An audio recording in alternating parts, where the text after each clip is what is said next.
नमस्कार मित्रों, स्वागत है आप सबका मेरे YouTube चैनल पर। मैं वंदना सुखवाल फिर से लेकर उपस्थित हूँ आपके लिए एक और नया वीडियो, जिसमें हम देखेंगे राजस्थान का इतिहास, एक परिचय, उसके आगे के कुछ अंशों को।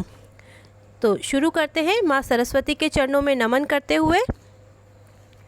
आमेर का कछवाहा वंश एवं इस वंश के प्रतापी शासक। कछवाहा अपनी उत्पत्ति राम के ज्येष्ठ पुत्र कुश से मानते हैं। सूर्यमल मिश्रण के अनुसार कुर्म नामक रघुवंशी शासक की संतति होने से ये कुर्म वंशीय कहलाने लगे और साधारण भाषा में इन्हें कछवाहा कहा जाने लगा। ढूंढाड़ प्रदेश में अपना राज्य स्थापित करने के लिए कछवाहों को मीणाओं तथा बड़गुजरों से संघर्ष करना पड़ा। इनकी प्रथम राजधानी दौसा रही। कछवाहों की प्रथम राजधानी दौसा। कछवाहा प्रारंभ में चौहानों के सामंत थे। 1137 ईस्वी में दुल्हे राय ने बड़गुजरों को परास्त कर ढूंढाड़ में नवीन राज्य स्थापित किया। दुल्हे राय ने जमवा रामगढ़ को मीणाओं को परास्त कर उसे अपनी राजधानी बनाया। 1207 ईस्वी में कोकिल देव ने आमेर के मीणाओं को परास्त कर उसे अपनी राजधानी बनाया। भारमल 1547 से 1573 ईस्वी। भारमल बहुत ही कठिन परिस्थितियों में आमेर का शासक बना। अपनी सत्ता के लिए उसे मजबूत सहारे की आवश्यकता थी और यह मजबूत सहारा उसे मुगल शासक अकबर के रूप में मिला।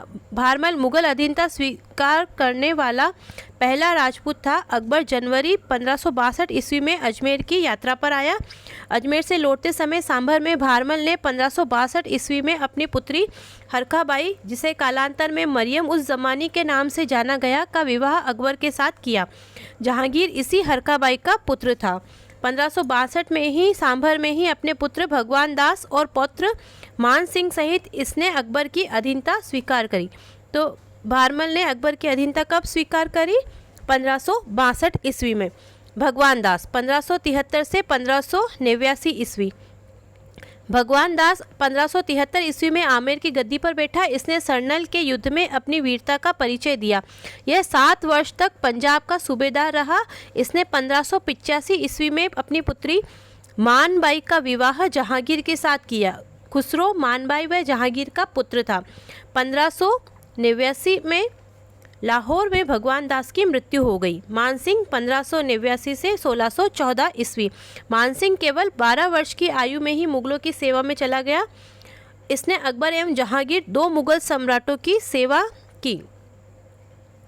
अकबर के रणथंभौर अभियान में 1569 ईस्वी में सूरजनहाड़ा को मुगल अधीनता स्वीकार कराने में मानसिंह ने भूमिका निभाई। गुजरात अभियान के दौरान 1573 ईस्वी में मानसिंह महाराणा प्रताप के पास संधि का दूसरा प्रस्ताव लेकर गया। 1576 ईस्वी में हल्दी घाटी के युद्ध में अकबर की सेना को नेतृत्व मानसिंह ने किया। यह अकबर के नवरत्नों में सम्मिलित था। अकबर ने उसे फर्जंद अर्थात बेटा की उपाधि व 7000 का मनसब दिया था। 1589 में जब यह बिहार का सूबेदार था तो इसके पिता भगवान दास की मृत्यु हो गई और 1589 में आमेर का शासक बना। मानसिंह ने 1592 ईस्वी में उड़ीसा जीतकर पहली बार उसे मुगल साम्राज्य का अंग बनाया। मानसिंह की मृत्यु 1614 ईस्वी में एलिचपुर में हुई। एलिचपुर वर्तमान महाराष्ट्र में है। मानसिंह विद्वानों का आश्रयदाता था। इसके समय में मानचरित्र महाराज कोश नामक ग्रंथ रचे गए। इसी के समय मुरारीदान ने मान प्रकाश व जगन्नाथ ने मानसिंह कीर्ति मुक्तावली की रचना की। मानसिंह के समय ही रानी कनकावती ने अपने पुत्र जगत सिंह की स्मृति में जगत शिरोमणि मंदिर बनाया जयपुर में। रानी कनकावती ने अपने पुत्र जगत सिंह की स्मृति में। मिर्जा राजा जय सिंह 1621 से 1667 ईस्वी। 11 वर्ष की आयु में 1621 में जयसिंह आमेर का शासक बना। इसने 3 मुगल सम्राटों जहांगीर, शाहजहां और औरंगजेब की सेवा में रहने का अवसर प्राप्त हुआ। 1623 ईस्वी में इसे मलिक अंबर के विरुद्ध दक्षिण में भेजा गया, जहां इसने अद्भुत साहस और वीरता का परिचय दिया। 1629 ईस्वी में उसने उत्तर पश्चिमी सीमांत में उज्बेकों के विद्रोह को दबाया। 1630 में जयसिंह ने खान जहां लोदी के विद्रोह को दबाया। यह 1636 ईस्वी में शाहजहां के साथ बीजापुर और गोलकुंडा अभियान पर भी दक्षिण भारत गया। 1637 में जयसिंह को मिर्जा राजा की पदवी देकर शुजा के साथ कंधार भेजा गया। 1637 ईस्वी में मिर्जा राजा की पदवी दी गई। उत्तराधिकार युद्ध के समय इसे शुजा के विरुद्ध भेजा गया, जहां बहादुरपुर के युद्ध में 1658 ईस्वी में इसने शुजा को पराजित किया। उत्तराधिकार युद्ध के अंत में इसने औरंगजेब का पक्ष लिया। जयसिंह की सैनिक योग्यता और कूटनीति से प्रभावित होकर औरंगजेब ने इसे दक्षिण में मराठों के विरुद्ध भेजा। दक्षिण में जयसिंह ने अपनी कूटनीति से शिवाजी को अकेला कर दिया और पुरंदर को जीतने में सफल रहा। जयसिंह ने शिवाजी के विरुद्ध अभियान पर जाते समय कहा कि हम शिवा को व्रत के केंद्र की तरह घेर लेंगे। जयसिंह की कुशलता का इससे बड़ा प्रमाण क्या हो सकता है कि महान मराठा शासक शिवाजी को वह रोकने में सफल रहा, जिसने अफजल खां जैसे सेनानायक को पराजित किया था। अंत में शिवाजी और जयसिंह के मध्य संधि हो गई, जो पुरंदर की संधि 1665 ईस्वी के नाम से जानी जाती है, और ये हुई थी 11 जून 1665। और इसमें से 35 में से 23 दुर्ग शिवाजी ने मुगलों को सौंप दिए और 12 दुर्ग शिवाजी के पास रहे। ये प्रश्न पूछा जा चुका है कि शिवाजी ने कितने दुर्ग मुगलों को सौंपे, तो 35 में से 23 दुर्ग शिवाजी ने मुगलों को सौंप दिए। पुरंदर की संधि जयसिंह की दूरदर्शिता एवं शक्ति की पराकाष्ठा थी। वह अनेक भाषाओं का ज्ञाता और विद्वानों का सम्मान करने वाला था। प्रसिद्ध बिहारी कवि बिहारी का वह आश्रयदाता था और बिहारी ने बिहारी सत्सई नामक ग्रंथ की रचना की, जिसमें है 713 दोहे हैं। सवाई जयसिंह 1700 से 1743 ईस्वी। 3 दिसंबर 1688 ईस्वी को जन्मे जयसिंह प्रथम की तुलना में वीरता और वाक्पटुता को अधिक मात्रा में पाकर औरंगजेब ने इसका नाम सवाई जयसिंह रख दिया, क्योंकि वह जयसिंह प्रथम से बढ़कर अर्थात सवाया था। इस समय से जयपुर के सभी राजा अपने नाम से पहले सवाई पद का प्रयोग करने लगे। 1700 ईस्वी में जयसिंह ने आमेर का राज्यभार संभाला। 1707 ईस्वी में औरंगजेब की मृत्यु के बाद हुए उत्तराधिकार युद्ध में जयसिंह ने आजम का पक्ष लिया, मगर जाजवू युद्ध में मुअज्जम विजयी रहा।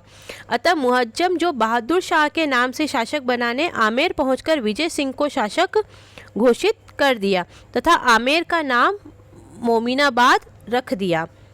मेवाड़ की सहायता से जयसिंह ने आमेर पुनः प्राप्त कर लिया। मुगल सम्राट ने इसे आमेर का शासक स्वीकार कर लिया। फर्रुखसियार ने 1713 ईस्वी में जयसिंह को मालवा का सूबेदार नियुक्त किया। जयसिंह के प्रयासों से 17 जुलाई 1734 को राजपूत राजाओं का हुडा में सम्मेलन बुलाया गया, ताकि संगठित होकर मराठाओं को मुकाबला किया जा सके, किंतु आपसी अविश्वास के कारण यह योजना कार्य रूप न ले सकी। सवाई जयसिंह ने 1729 में बूंदी के मामले में हस्तक्षेप किया, जिससे मराठों को राजस्थान की आंतरिक राजनीति में हस्तक्षेप करने का अवसर मिला।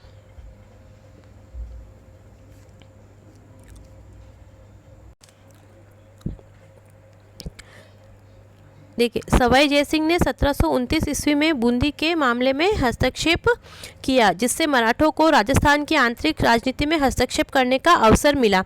जयसिंह ने मराठों एवं मुगल सम्राट में समझौता कराने के लिए मध्यस्थता की। 1743 ईस्वी में की मृत्यु हो गई। इसने 7 मुगल शासकों का शासनकाल देखा। 1725 में सवाई जयसिंह के नक्षत्रों की शुद्ध सारणी बनवाई और उसका नाम जीज मोहम्मद शाही रखा। उसने जयसिंह कारिका नामक ज्योतिष ग्रंथ की रचना भी की। जयसिंह ने जयपुर, दिल्ली, मथुरा, उज्जैन और बनारस में वेधशालाएं बनवाई। जयपुर की वेधशाला सबसे बड़ी है, जिसे जंतर मंतर कहा जाता है। जुलाई 2010 में इसे यूनेस्को द्वारा विश्व धरोहर सूची में शामिल किया गया। जयसिंह ने एक बंगाली वास्तुशास्त्री एक नगर का नक्शा बनाकर 1727 ईस्वी में आयताकार खंडों वाले एक नगर का निर्माण कराया, जो आज जयपुर के नाम से प्रसिद्ध है। वह अंतिम हिंदू नरेश था जिसने अश्वमेध यज्ञ संपन्न करवाया। 1734 ईस्वी में इसने जयपुर के नाहरगढ़ किले का निर्माण करवाया। इसने जयगढ़ में जयबान तोप का निर्माण भी करवाया। सवाई जयसिंह ने चंद्र महल, सिसोदिया रानी का महल, जल महल, का निर्माण करवाया। सवाई जयसिंह पहला हिंदू शासक था जिसने सती प्रथा की रोकथाम के हेतु प्रयास किए और विधवा विवाह को मान्यता प्रदान करने हेतु नियम बनाए। अब देखेंगे हम जैसलमेर का भाटी राजवंश एवं इस वंश के प्रतापी शासक। जैसलमेर का भाटी राजवंश स्वयं को चंद्रवंशीय यादवों से संबंधित करता है और ये अपना संबंध श्री कृष्ण से जोड़ते हैं। विजयराज के शासनकाल से भाटियों का नियमित इतिहास मिलता है। विजयराज का पुत्र भोज हुआ, वह गौरियों के विरुद्ध लड़ता हुआ वीर गति को प्राप्त हुआ। इसका उत्तराधिकारी जैसल हुआ जिसने जैसलमेर की नींव रखी। जैसलमेर के किले का इतिहास 2.5 साके के लिए प्रसिद्ध है। पहला साका जैसलमेर के शासक मूलराज के समय हुआ जब अलाउद्दीन खिलजी ने जैसलमेर पर आक्रमण किया था। दूसरा साका राव दूदा के समय हुआ जिसने जब फिरोज शाह तुगलक ने जैसलमेर पर आक्रमण किया था। तीसरा अर्ध साका 1550 ईस्वी में हुआ जब जैसलमेर के शासक लूणकरण ने कंधार के शासक अमीर अली को शरण दी थी और अमीर अली ने विश्वासघात करते हुए लूणकरण पर आक्रमण कर दिया। लूणकरण अपने साथियों के साथ लड़ता हुआ मारा गया किंतु अंतिम रूप से भाटी विजयी रहे, अतः जौहर नहीं हुआ। यह घटना अर्ध साका कही जाती है। अकबर ने नागौर दरबार में 1570 ईस्वी में हर्राय भाटी ने अकबर की अधीनता स्वीकार की तथा उसके साथ अपनी पुत्री का विवाह किया। भाटी वंश का अंतिम शासक जवाहर सिंह था। अब देखेंगे भरतपुर का जाट राजवंश एवं इस वंश के प्रतापी शासक। जाट एक कृषक जाति है। इसका एक राजनीतिक शक्ति के रूप में उत्थान औरंगजेब के शासनकाल में हुआ। 1669 ईस्वी में मथुरा क्षेत्र के जाटों ने अपने नेता गोकुल के नेतृत्व में औरंगजेब के विरुद्ध विद्रोह कर दिया। गोकुल को मार दिया गया किंतु उसके द्वारा शुरू किए गए संघर्ष को राजा राम ने जारी रखा। 1688 ईस्वी में राजा राम की मृत्यु के बाद उसके भतीजे चूड़ामन ने जाटों का नेतृत्व प्रदान किया। अब देखेंगे चूड़ामन 1695 से 1721 ईस्वी। भरतपुर के स्वतंत्र जाट राज्य का संस्थापक चूड़ामन था। चूड़ामन ने मथुरा एवं आगरा में मुगल इलाकों में धावे बोलकर मुगल शक्ति को झकझोर दिया। मुगल सम्राट के कछवाहा वंश के नरेश बिशन सिंह को चूड़ामन का दमन करने के लिए भेजा पर उसे पूर्ण सफलता नहीं मिली। धीरे धीरे चूड़ामन ने शक्ति प्राप्त की और थून नामक स्थान पर किला बनाकर अपना राज्य स्थापित किया। अगला शासक है बदन सिंह 1723 से 1756 ईस्वी। बदन सिंह जाट नेता चूड़ामन का उत्तराधिकारी था। जयसिंह ने इसे ब्रजराज की उपाधि एवं जागीरें प्रदान की। बदन सिंह ने डीग को अपना निवास बनाया और वहां एक सुदृढ़ गढ़ का निर्माण कर सुंदर जल महल बनाए और बाग बगीचे लगाए। डीग के अतिरिक्त बदन सिंह ने कुम्हेर भरतपुर में भी दुर्गों का निर्माण करवाया था। बदन शांतिप्रिय शासक था। उसने जाट कच्छ कर अपने राज्य का विस्तार किया। 1756 ईस्वी में डीग में उसकी मृत्यु हो गई। अगला महाराजा सूरजमल। महाराजा सूरजमल 1756 से 1763 ईस्वी। महाराजा सूरजमल बदन सिंह 1723 से 1756 ईस्वी का कार्यकाल इनका रहा। ये सूरजमल बदन सिंह का पुत्र और उत्तराधिकारी था। सूरजमल ने भरतपुर में नवीन गढ़ का निर्माण करवाया कर उसे अपनी राजधानी बनाया। इसने जयपुर के साथ मैत्री और सहयोग की नीति का अनुसरण किया। जय सिंह की मृत्यु के बाद जयपुर की गद्दी के लिए हुए उत्तराधिकार युद्ध 1743 से 1750 ईस्वी के मध्य में इसने ईश्वरी सिंह के पक्ष में युद्ध किया। और ये उत्तराधिकार का युद्ध क्यों हुआ? क्योंकि जयसिंह और मेवाड़ महाराणा और मारवाड़ के शासक के मध्य देबारी समझौता हुआ था और उसमें मेवाड़ के महाराणा ने ये शर्त रखी थी कि उनकी पुत्री से जो पुत्र होगा वह जयपुर का भावी शासक बनेगा। लेकिन ईश्वरी सिंह सवाई जयसिंह के बड़े पुत्र थे, तो ईश्वरी सिंह और मेवाड़ की राजकुमारी जो थी उसका पुत्र माधो सिंह, दोनों के बीच उत्तराधिकार के लिए संघर्ष हुआ। 1760 ईस्वी में यह अहमद शाह अब्दाली के विरुद्ध मराठों के पक्ष में लड़ने गया, मगर मराठा सेनानायक सदाशिवराव भाऊ के व्यवहार से खिन्न होकर वह भरतपुर लौट आया। पानीपत की पराजय के बाद मराठों को सूरजमल ने शरण एवं सहायता दी। 1763 ईस्वी में रुहेलखंडों के विरुद्ध युद्ध में उसकी मृत्यु हो गई। इस युद्ध में सूरजमल का प्रतिद्वंदी नजीब खान था, जिसने सूरजमल की मृत्यु की पुख्ता पुष्टि होने पर ही विश्वास किया था। यह सूरजमल का अपने शत्रुओं के मन में खौफ का एक बड़ा उदाहरण था। महाराजा सूरजमल ने के बारे में लिखते हुए कलिका रंजन कानूनगो ने लिखा है, उसमें अपनी जाति के सभी गुण विद्यमान, शक्ति, साहस, चतुराई, निष्ठा और कभी पराजय स्वीकार न करने वाली अदम्य भावना विद्यमान थे। किसके लिए कहा है ये? सूरजमल जी, महाराजा सूरजमल जी के लिए। किसने कहा है? डॉक्टर कालिका रंजन कानूनगो ने। अब देखेंगे हम करौली का यादव वंश। ये आप महाराजा सूरजमल की फ़ोटो देख सकते हैं। करौली का यादव वंश। करौली का राजवंश स्वयं को मथुरा की शूरसेन शाखा से संबंधित करते हुए अपना संबंध श्री कृष्ण से जोड़ता है। करौली के यादव वंश की स्थापना विजयपाल द्वारा 1040 ईस्वी में की गई। इसने बयाना भरतपुर को अपनी राजधानी बनाया। 1348 ईस्वी में अर्जुन पाल ने कल्याणपुर बसाया, जिसे वर्तमान में करौली के नाम से जाना जाता है। तो देखिए, करौली की स्थापना कब हुई? 1748 में। कल्याणपुर नाम से हुई और वर्तमान में जाना जाता है करौली। धर्मपाल द्वितीय ने 1650 ईस्वी में करौली को अपनी राजधानी बनाया। गोपाल पाल ने करौली में मदन मोहन मंदिर का निर्माण करवाया।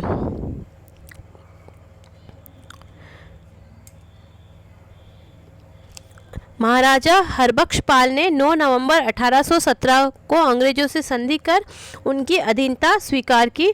1852 ईस्वी में नरसिंह पाल की मृत्यु के बाद डलहौजी ने करौली का विलय कंपनी राज्य में करने के लिए बोर्ड ऑफ डायरेक्टर्स से सिफारिश की, लेकिन डायरेक्टर्स ने इनकी अनुमति नहीं दी। 1.5 वर्ष तक विचार विमर्श के बाद मदन पाल 1854 से 1869 ईस्वी को करौली का शासक बनाया गया। यह वही करौली का मदन पाल है जिसने कोटा में क्रांति को दबाने के लिए अंग्रेजों का साथ दिया था। अब देखेंगे परमार वंश। परमार का शाब्दिक अर्थ होता है शत्रु को मारने वाला। प्रारंभ में परमारों का शासन आबू के आसपास के क्षेत्रों तक ही सीमित था। प्रतिहारों की शक्ति के कम होने के उपरांत परमारों की राजनीतिक शक्ति में वृद्धि हुई। आबू के परमार वंश का संस्थापक धूमराज था।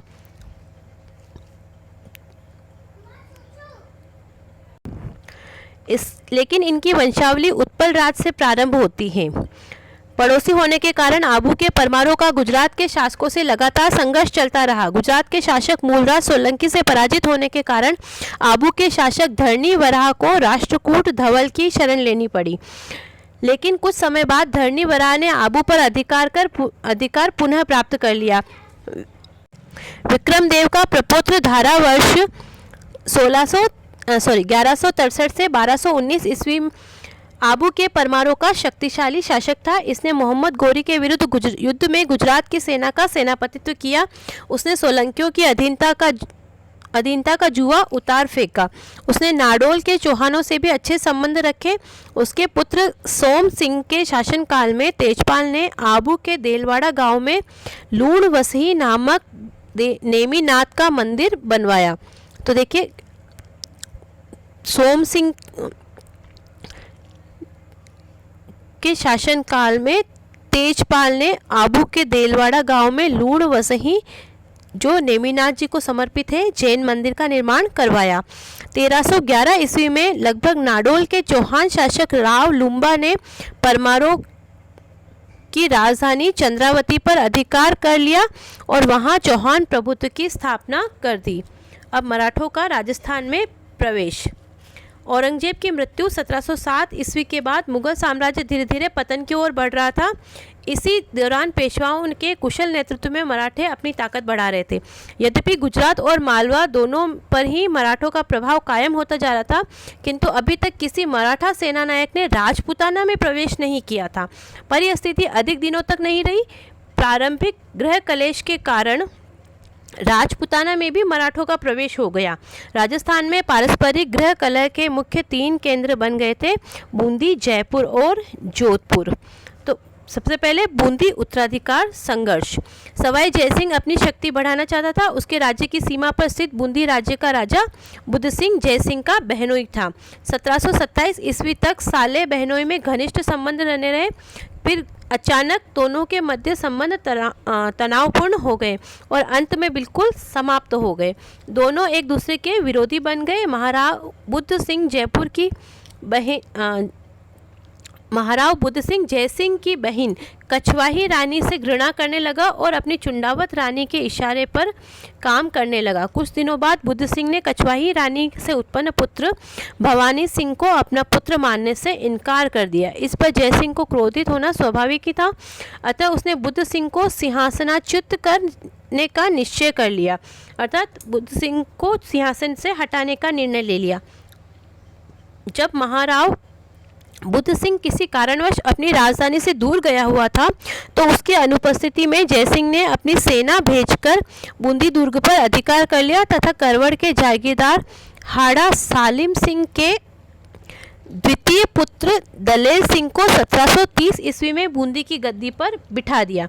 जयसिंह की इस कार्यवाही से कुछ ही वर्षों बाद मराठों को राजपूतानों की राजनीति में हस्तक्षेप करने का मौका दे दिया। 1732 ईस्वी में जयसिंह ने अपनी पुत्री कृष्णा कुमारी का विवाह दलेल सिंह से के साथ कर दिया।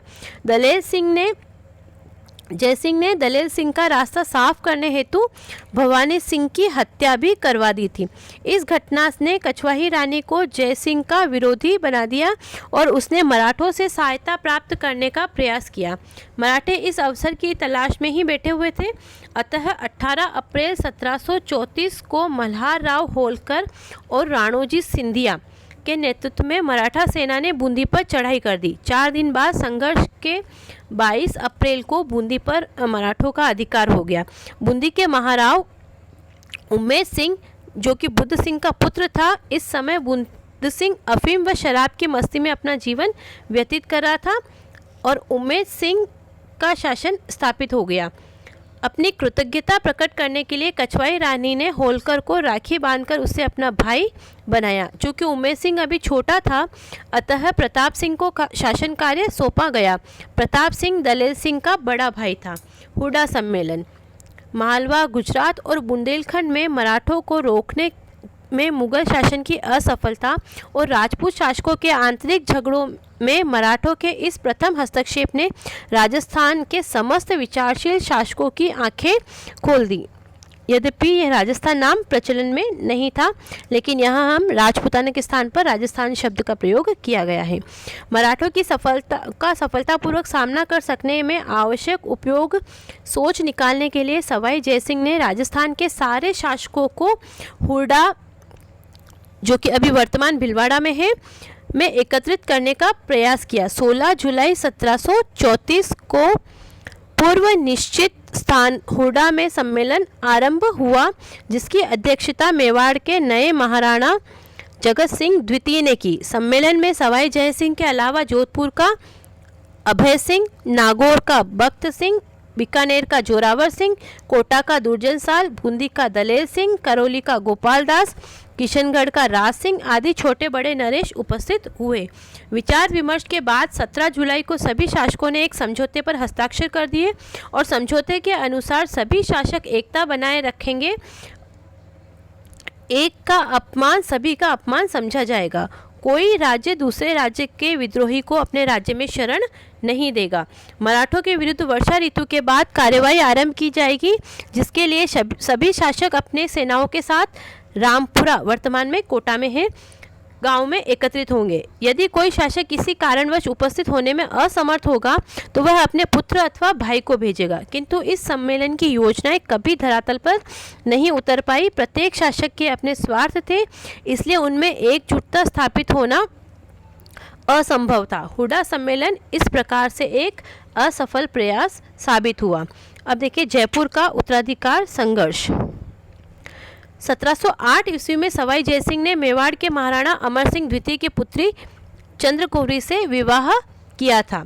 अब ये 1708 में देवारी समझौता जब हुआ था उसके अंतर्गत ये विवाह हुआ था। विवाह से पूर्व जयसिंह ने एक इकरारनामे पर हस्ताक्षर किए थे, जिसमें मेवाड़ की राजकुमारी से उत्पन्न पुत्र को ही, चाहे वह छोटा ही पुत्र क्यों ना हो, जयपुर के राज सिंहासन पर बैठाने की बात कही। क्योंकि बड़ा पुत्र तो था ईश्वरी सिंह, लेकिन समझौते के अनुसार चाहे पुत्र कोई भी हो, ईश्वरी सिंह से छोटा बड़ा, वह उसी को राजगद्दी पर बिठाएगा। तत्पश्चात 1722 ईस्वी में जयसिंह की खींची रानी सूरज कंवर से एक पुत्र ईश्वरी सिंह उत्पन्न हुआ और 1728 में मेवाड़ की राजकुमारी चंद्रकौरी से एक पुत्र माधव सिंह उत्पन्न हुआ। देखिए देवारी समझौता पहले ही हो गया, लेकिन पुत्र बड़ी रानी के हो गया, तो ईश्वरी सिंह बड़ा हो गया और मेवाड़ की राजकुमारी चंद्रकौरी का पुत्र माधव सिंह छोटा हुआ। अतः जयसिंह के बाद माधव सिंह और ईश्वरी सिंह के बीच उत्तराधिकार का संघर्ष निश्चित हो गया। सितंबर 1743 ईस्वी में सवाई जयसिंह की मृत्यु के बाद उसका ज्येष्ठ पुत्र ईश्वरी सिंह गद्दी पर बैठा। लेकिन देवारी समझौते की शर्त क्या थी कि माधव सिंह छोटा पुत्र होते हुए भी गद्दी पर बैठेगा। किंतु माधव सिंह ने 1708 ईस्वी में इकरारनामे के आधार पर जयपुर राज्य की गद्दी का दावा किया। इस प्रकार ईश्वरी सिंह और माधव सिंह में गृह कलह प्रारंभ हो गया। दोनों पक्षों की ओर से मराठों से सहायता प्राप्त करने के प्रयत्न आरंभ हो गए। माधव सिंह की ओर से मल्हारराव होलकर से सैनिक सहायता प्राप्त की गई और इसके बदले में होलकर को 20 लाख रुपए देने का आश्वासन दिया। उधर ईश्वरी सिंह ने राणोजी सिंधिया की सहायता प्राप्त की। फरवरी 1745 ईस्वी में माधव सिंह ने जयपुर पर चढ़ाई कर दी, किंतु ईश्वरी सिंह ने अपने मराठा साथियों की सहायता से माधव सिंह और उसके सहयोगियों को परास्त कर खदेड़ दिया। माधव सिंह ने एक बार फिर मल्हारराव से सैनिक सहायता प्राप्त करने के लिए उन्होंने एक प्रतिनिधि को कालपी भेजा और सैनिक सहायता के लिए उसे 2 लाख रुपए देने का वचन दिया गया। मल्हारराव के पुत्र खांडेराव को 1000 सवारों के साथ इन तीनों राजपूतों की सहायता करने के लिए भेजा। फलस्वरूप 1 मार्च 1747 ईस्वी को दोनों पक्षों के बीच राजमहल नामक स्थान पर पुनः भीषण युद्ध हुआ और राजमहल के इस युद्ध में ईश्वरी सिंह विजयी हुआ। तो राजमहल का युद्ध कब हुआ? 1 मार्च 1747 ईस्वी को। किन किन के बीच हुआ? तो जयपुर के ईश्वरी सिंह और माधव सिंह के बीच। राजमहल के युद्ध तक पेशवा का बहुत कुछ झुकाव ईश्वरी सिंह की ओर था, किंतु राजमहल के युद्ध के बाद जब महाराणा जगत सिंह की ओर से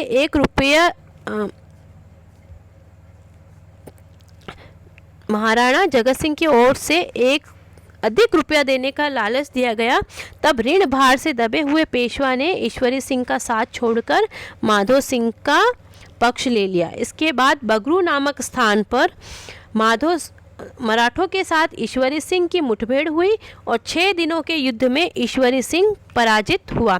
यद्यपि इस समय जाट शासक सूरजमल ने ईश्वरी सिंह की तरफ से लड़ते हुए बड़े साहस का परिचय दिया था और उसे माधव सिंह को 4 परगने दिए। देखिए युद्ध हुआ, ईश्वरी सिंह पराजित हुआ, लेकिन जाट शासक सूरजमल ने ईश्वरी सिंह की तरफ से युद्ध में भाग लिया था। ठीक है, तो ईश्वरी सिंह पराजित हुआ और उससे माधव सिंह को 4 परगने देने, उम्मीद सिंह को बूंदी का राज्य लौटाने तथा मराठों को भारी धनराशि देने का वायदा करने को विवश होना पड़ा। अब देखिए बगरू का युद्ध कब हुआ? अगस्त 1748 में। उसके बाद ईश्वरी सिंह ने जो रुपया मराठों को देने का वादा किया था वह उसे दे नहीं पाया। होलकर इस धन की वसूली हेतु जयपुर की ओर बढ़ा। मार्ग में उससे जयपुर का राजदूत 2 लाख रुपयों के साथ मिला, पर होलकर इस राशि से खुश न था। उसने जयपुर की ओर बढ़ना जारी रखा। जयपुर के राजदूत ने लौटकर जब ईश्वरी सिंह को यह सूचना दी तो ईश्वरी सिंह बड़ा भयभीत हुआ, क्योंकि मराठों को देने के लिए उसके पास रकम नहीं थी। तब निराश होकर 13 दिसंबर 1750 ईस्वी को ईश्वर सिंह ने आत्महत्या कर सारे राजनीतिक जंजालों से अपने को आज़ाद करवा दिया। और आत्महत्या कहाँ से करी? ईसर लाट, जिसे सरगासूली के नाम से भी जाना जाता है, उस पर से कूदकर ईश्वर सिंह ने आत्महत्या कर ली। और विचित्र बात यह है कि ईसर लाट, जिसे सरगासूली कहते हैं, उसका निर्माण ईश्वरी सिंह ने स्वयं करवाया था। अब होलकर ने माधो सिंह को बुलवाकर उसे जयपुर की गद्दी पर बैठाया। माधो सिंह के गद्दी पर बैठते ही मराठों ने उसके सामने धन संबंधी अपनी लंबी चौड़ी मांग रखी। माधो सिंह मराठों को सबक सिखाना चाहता था। देखिए, मराठों का काम यही था कि जो भी अधिक से अधिक जहाँ से भी धन मिल सके उसे ले लेना। चाहे एक पक्ष में युद्ध, पहले उन्होंने ईश्वरी सिंह के पक्ष में युद्ध करा, फिर वहाँ से उन्हें धन नहीं मिला तो वो माधो सिंह के पक्ष में आ गए, और फिर माधो सिंह से कुछ नहीं मिला तो वो पुनः ईश्वरी सिंह के पक्ष में चले गए। इस तरह से उन्हें केवल अपने धन संबंधी लाभ से मतलब था, बाकी उन्हें किसी से कोई विशेष अर्थ नहीं था। 10 जनवरी 1751 को उसे एक सुनहरा अवसर मिल गया। किसे? माधो सिंह को। इस दिन लगभग 4000 मराठों ने नवनिर्मित जयपुर नगर के कलात्मक मंदिरों व बाजारों को देखने के लिए नगर में प्रवेश किया। दोपहर में माधो सिंह ने नगर के सभी द्वार बंद करवा दिए और अचानक राजपूत सैनिकों और नागरिकों ने मराठों पर कत्लेआम शुरू कर दिया। राजस्थान की राजनीति में राजपूत मराठा संघर्ष की एक नई उलझन यहाँ से आरंभ हो गई, जो आगे चलकर इन दोनों जातियों के साथ साथ राजस्थान के लिए भी घातक सिद्ध हुई। अब देखिए तुंगा का युद्ध। जयपुर राज्य और मराठों के मध्य चौथ को लेकर बार बार विवाद होता था। फलस्वरूप मराठे महाजी सिंधिया के नेतृत्व में जयपुर राज्य में लूटमार मचाया करते थे। मराठों की इन हरकतों से परेशान जयपुर का तत्कालीन शासक प्रताप सिंह इनसे मुक्ति प्राप्त करने का प्रयास कर रहा था। प्रताप सिंह ने मराठों के विरुद्ध जोधपुर महाराजा विजय सिंह से गठबंधन किया। वह शिवपुर व करौली के शासकों ने भी इस संघ को सैनिक सहयोग दिया। इनके अतिरिक्त महाजी का साथी मुगल फौजदार मोहम्मद बेग हमदानी भी राजपूतों के साथ हो गया। अतः 28 जुलाई 1787 को लालसोट के पास तुंगा नामक स्थान पर मराठों, जिसका नेतृत्व महाजी सिंधिया कर रहे थे, और राठौड़ कछवाहा गठबंधन की सेनाओं के मध्य युद्ध शुरू हुआ। भयंकर रक्तपात के बाद भी युद्ध अनिर्णायक रहा। महाजी के पीछे हट गए और राजपूत सेना का पलड़ा भारी रहा। तुंगा के युद्ध के बाद भी मराठे राजपूत राज्यों पर अपना प्रभुत्व छोड़ने के लिए तैयार नहीं थे। अतः मराठों व राजपूत के मध्य 20 जून 1790 को पाटन का युद्ध हुआ। देखिए, डेट बहुत इम्पोर्टेंट है, तो आप विशेष ध्यान रखिएगा। तुंगा का युद्ध कब हुआ? तो 28 जुलाई 1787, और पाटन का युद्ध हुआ 20 जून 1790, जिसमें मराठा सेना को निर्णायक विजय मिली और राजपूत सेना ने आत्मसमर्पण कर दिया। जयपुर शासक प्रताप सिंह ने मराठों से मुक्ति का एक प्रयास और किया। उसने जोधपुर की सहायता से 16 अप्रैल 1800 ईस्वी का मालपुरा में पुनः मराठों से युद्ध किया, किंतु इस बार भी विजय मराठों के हाथ ही लगी। अतः जयपुर राज्य को पुनः मराठों से संधि करनी पड़ी। तो मालपुरा का युद्ध हुआ 16 अप्रैल 1800 ईस्वी में। अब देखेंगे कृष्णा कुमारी विवाद। मेवाड़ की राजकुमारी कृष्णा कुमारी से विवाह को लेकर जयपुर के शासक जगत सिंह और जोधपुर के शासक मान सिंह के मध्य युद्ध की स्थिति उत्पन्न हो गई। कृष्णा कुमारी मेवाड़ के महाराणा भीम सिंह की पुत्री थी, जिसकी सगाई मारवाड़ के शासक भीम सिंह के साथ तय हुई थी, किंतु विवाह से पूर्व ही भीम सिंह की मृत्यु हो गई। भीम सिंह की मृत्यु के बाद मेवाड़ के शासक भीम सिंह ने कृष्णा कुमारी का रिश्ता जयपुर के शासक जगत सिंह के साथ तय कर दिया, पर इस रिश्ते को मारवाड़ के नए शासक मान सिंह ने मारवाड़ का अपमान माना और मान सिंह ने मेवाड़ पर आक्रमण का निश्चय किया। इस घटनाक्रम के कारण एक बार पुनः मराठों एवं अमीर खां पिंडारी को मेवाड़ व मारवाड़ की आंतरिक स्थिति में हस्तक्षेप का अवसर प्राप्त हुआ। मारवाड़ के शासक मान सिंह का पक्ष लेते हुए अमीर खां पिंडारी ने मेवाड़ में डेरा डाल दिया। अमीर खां पिंडारी ने कृष्णा कुमारी की शादी मान सिंह से करने का या कृष्णा कुमारी की हत्या करने का प्रस्ताव रखा। उसकी बात नहीं मानने पर मेवाड़ को उजाड़ने की धमकी दी। अतः अंत में मेवाड़ के महाराणा भीम सिंह ने, जो अमीर खां से मेवाड़ की रक्षा करने में असमर्थ था और मान सिंह से कृष्णा कुमारी की शादी नहीं करना चाहता था, 21 जुलाई 1810 को जहर पिलाकर अपनी ही पुत्री की हत्या कर दी। मात्र 16 वर्षीय अपनी पुत्री की यह हत्या मेवाड़ के भीम सिंह पर ही नहीं अपितु समस्त मेवाड़ की शान पर एक कलंक था, धब्बा था। राजस्थान में मराठा हस्तक्षेप का ये सबसे बड़ा काला अध्याय था। अब देखेंगे जोधपुर का उत्तराधिकार संघर्ष। राजस्थान में सबसे महत्वपूर्ण उलझन जोधपुर राज्य के उत्तराधिकार के प्रश्न को लेकर उत्पन्न हुई, जब कई वर्षों तक चलती रही। जोधपुर के महाराजा अभय सिंह का भाई बख्त सिंह अभय सिंह को गद्दी से हटाकर स्वयं जोधपुर का शासक बनना चाहता था। जून 1749 ईस्वी में अभय सिंह की मृत्यु के बाद उसका पुत्र राम सिंह जोधपुर की गद्दी पर बैठा और नवंबर 1750 ईस्वी में बख्त सिंह ने राम सिंह को परास्त कर उसे जोधपुर की गद्दी हत्या ली।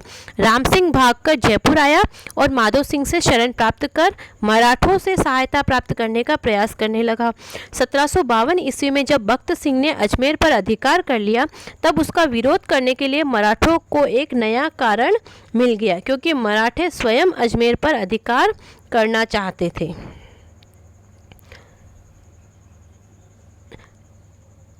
21 सितंबर 1752 ईस्वी को बख्त सिंह की मृत्यु हो गई और तब उसका पुत्र विजय सिंह जोधपुर की गद्दी पर बैठा। उधर राम सिंह जोधपुर की गद्दी प्राप्त करने हेतु मराठों से सहायता प्राप्त करने का प्रयास कर रहा था। अतः जून 1753 ईस्वी में रघुनाथ राव ने राम सिंह को पुनः जोधपुर की गद्दी पर बैठाने के लिए जयप्पा सिंधिया को जोधपुर पर आक्रमण करने को भेजा। 15 सितंबर 1753 ईस्वी को मेड़ता के पास दोनों पक्षों में भीषण युद्ध हुआ, जिसमें विजय सिंह परास्त होकर नागौर की तरफ भागा और नागौर दुर्ग में शरण ली। विजय सिंह मराठों से लंबे समय तक मुकाबले की स्थिति में न था। वह उनसे संधि करने को विवश हो गया और फरवरी 1756 ईस्वी में इनके बीच संधि हुई। इस संधि की शर्तें इस प्रकार थी कि अजमेर और गढ़ बीठली तारागढ़ मराठों के अधिकार में रहेंगे। जालोर सहित आधा मारवाड़, जिसमें सांभर, मारोड़, सोजत, परबसर और कंकड़ी के 84 गांव सम्मिलित थे, पर राम सिंह का अधिकार मान लिया गया और जोधपुर, नागौर, मेड़ता पर विजय सिंह का प्रभुत्व मान लिया गया। विजय सिंह ने युद्ध की क्षतिपूर्ति के रूप में 50 लाख रुपए मराठों को देना स्वीकार किया, जिसमें 25 लाख प्रथम वर्ष में और शेष राशि आगामी 2 वर्षों में 2 किश्तों में देनी थी। राम सिंह ने अपनी सहायता के बदले में मराठों को 5 लाख रुपए देना स्वीकार किया और जोधपुर राज्य 1.5 लाख रुपए वार्षिक कर के रूप में मराठों को देगा। राम सिंह द्वारा विजय सिंह की सीमा का अतिक्रमण करने पर विजय सिंह सैनिक कार्रवाई के लिए स्वतंत्र था। तो ये 6 शर्तें रखी। फरवरी 1756 ईस्वी में मराठों के द्वारा संधि की गई। राजस्थान के उपयुक्त प्रमुख राज्यों के साथ साथ लगभग सभी राज्यों में मराठों का प्रवेश और उनका हस्तक्षेप आरंभ हो गया। केवल बीकानेर और जैसलमेर ऐसे राज्य थे जो मराठों की लूटमार से बचे रहे। शेष संपूर्ण राजस्थान पर धीरे धीरे मराठों का वर्चस्व स्थापित हो गया। आगे चलकर मराठों के सहयोगी रहे पिंडारियों ने भी अपने स्वतंत्र दल संगठित कर राजस्थान में लूटमार आरंभ कर दी। राजस्थान के इस राज्य कभी भी अधिक संपन्न न रहे और अब तो उनकी आर्थिक दशा अत्यंत ही खराब हो गई थी।